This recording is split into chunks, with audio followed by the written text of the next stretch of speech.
When I was in film school at the San Francisco Art Institute, my partner and I made a very surrealistic film that was influenced by Cocteau and Dali and the German Expressionists. It was 25 minutes long, black and white, had a kind of electronic soundtrack to it.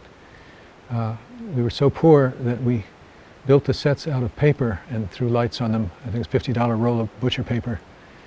And anyway, it was very surrealistic, and we didn't want to show it at school, so we wanted to find a theater to show it at, but no theater in San Francisco would show it.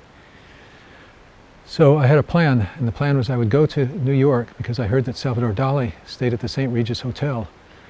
And so I went there, and during a snowstorm I saw him walking. His handlebar mustache and cane came through the snow, the blizzard. And I said, "Mr. Dali, you know, your work has inspired me and we made this film, can I show it to you?" And I showed it to him and he really liked it, and he held a party and a showing where he invited Andy Warhol in the studio, and Masters and Johnson, the sex therapists, and you know, everybody who was all the up-and-coming young artists in New York. And it was shown on a double system projector, which, if you don't know what that is, it's a projector that has soundtrack on one side and picture on the other side. And it was a rough cut. I mean, it was not a printed piece, so there were splices in it, and the splices went through the projector, and I was terrified that the film would break in the middle, but it didn't. But Dali gave us something very important, and that's the message of this little piece.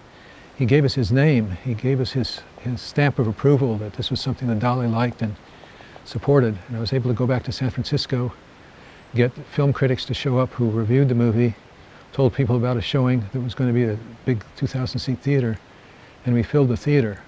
And this was for a student black and white film that cost a total of $800. That's not the end of the story. The film then was seen by somebody at the San Francisco International Film Festival. They showed it at that festival, and somebody from Cannes saw it and invited it to Director's Fortnight. So I was in my early 20s and already had something that was in Cannes.